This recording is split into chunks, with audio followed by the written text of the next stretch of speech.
चला चला प्रश्न क्रमांक 4.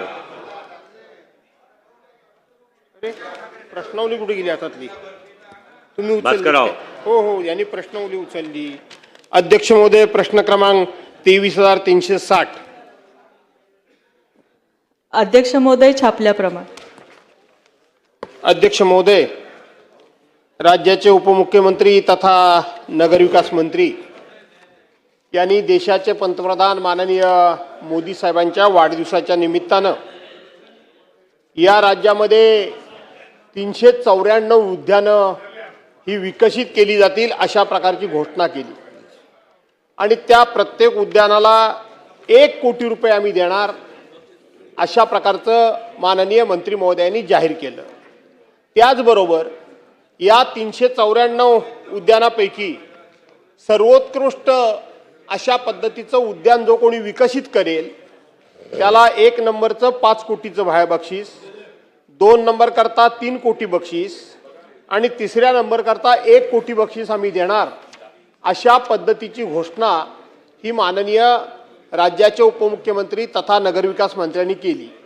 माझा मंत्री महोदयांना प्रश्न एवढाच आहे की या 394 उद्यानापैकी आज या क्षणापर्यंत राज्यामध्ये किती उद्यानं विकसित झाली आणि त्यांना आपण किती कोटी निधी वितरित केलात, हा एक प्रश्न.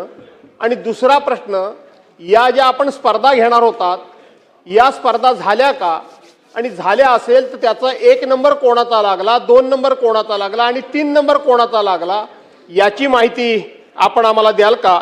आणि त्याचबरोबर आपण याच्या पुढं ही जी उद्यानं डेव्हलप करणार आहात ही उद्यानं आता त्या ठिकाणी असलेलीच उद्यानं डेव्हलप करणार होतात का नवीन उद्यानं डेव्हलप करणार होतात? आणि नवीन उद्यानं जर डेव्हलप करणार असाल तर एखाद्या नगरपालिकेचा जर डीपी तयार नसेल तर तो डीपी तयार नसताना तुम्ही ही नवीन उद्यानं कुठे विकसित करण्याचा निर्णय केला होता? असे माझे अतिशय पॉइंटेड 3च प्रश्न आहेत. अध्यक्ष महोदय, 17 सप्टेंबर 2025ला हा शासन निर्णय घेण्यात आला अध्यक्ष महोदय आणि 1 कोटी नगर परिषदा आणि ह्याच्यामधल्या ज्या नगरपंचायतीच्या ते एक उद्यान बनवण्याचा आणि 1 कोटी देण्याचा हा निर्णय घेण्यात आला अध्यक्ष महोदय.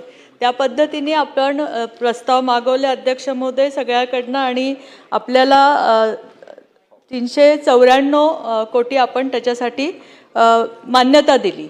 अध्यक्ष महोदय, हे जेव्हा निर्णय झाला 2025ला त्याच्यानंतर प्रस्ताव मागवणं, त्यांच्याकडच्या जागा संबंधित चेक करणं, आपण आत्ता फक्त 394 कोटीला मान्यता दिलेली अध्यक्ष महोदय.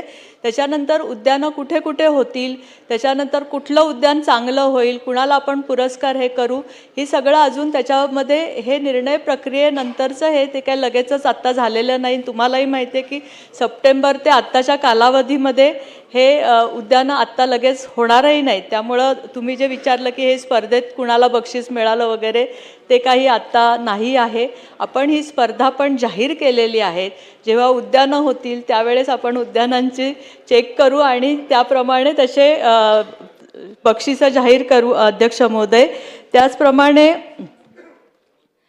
जी ह्याच्यामध्ये एक स्पर्धेसाठीची समिती पण आपण गठीत केलेली, पण ती नंतरची गोष्ट आहे अध्यक्ष महोदय. आणि 17 सप्टेंबरला आपण असं केलं की 17 सप्टेंबरपर्यंत आपण हे पुरस्कार जाहीर करू अध्यक्ष महोदय. त्याचप्रमाणे अजून काय प्रश्न? नाही, आपण 394 कोटीची मान्यता दिलेली, 1 कोटी एका उद्यानाला याप्रमाणे. आता 394 कोटीमध्ये जसे प्रस्ताव येतील तसे आपण ते निधी वितरित. माननीय मंत्री महोदयांनी अतिशय प्रामाणिकपणे उत्तर दिलेले आहे. याच्यातून एक गोष्ट स्पष्ट होते की देशाच्या पंतप्रधान महोदयांचा 75वा वाढदिवस, या वाढदिवसाच्या निमित्तानं ही स्कीम जाहीर केली होती.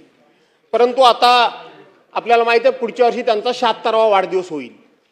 या स्कीमच्या अंतर्गत मंत्री महोदयांनी सांगितल्याप्रमाणे या क्षणापर्यंत 394 पैकी एकही उद्यान डेव्हलप झाल्याचं त्यांच्या उत्तरातून कुठेही होत नाही. माझा असा अनुभव म्हणजे मला असं वाटतं की ही 1 वर्षाकरता स्कीम असावी आणि म्हणून पुढच्या 17 सप्टेंबरच्या पूर्वी ही स्कीम पूर्णत्वात जाईल का आणि जाणार नसेल तर ही योजना पंचवार्षिक म्हणून आपण जाहीर करणार का? अध्यक्ष महोदय, याचा मासिक आढावा घेण्यासाठी सर्व संबंधित जिल्हाधिकाऱ्यांना 30 डिसेंबर 2025 व 13 जानेवारी 2026ला आपण सूचना पण दिल्या त्याच्या आढावा. त्याच्यामध्ये आपण ज्या वर्क ऑर्डर्स दिल्यात उद्यानाच्या त्या 27 ठिकाणी दिलेल्या आहेत. ज्याच्या हे ई निविदा प्रसिद्ध झाल्या त्या 37 ठिकाणच्या झालेल्या आहेत अध्यक्ष महोदय, आणि प्रशासकीय मान्यता आपण 85 उद्यानाला दिलेल्या आहेत. ठीक आहे, चला प्रश्न या विषयात बोलणार का? अध्यक्ष महाराज, देशाचे पंतप्रधान मान्य नरेंद्रजी मोदी यांच्या वाढदिवसा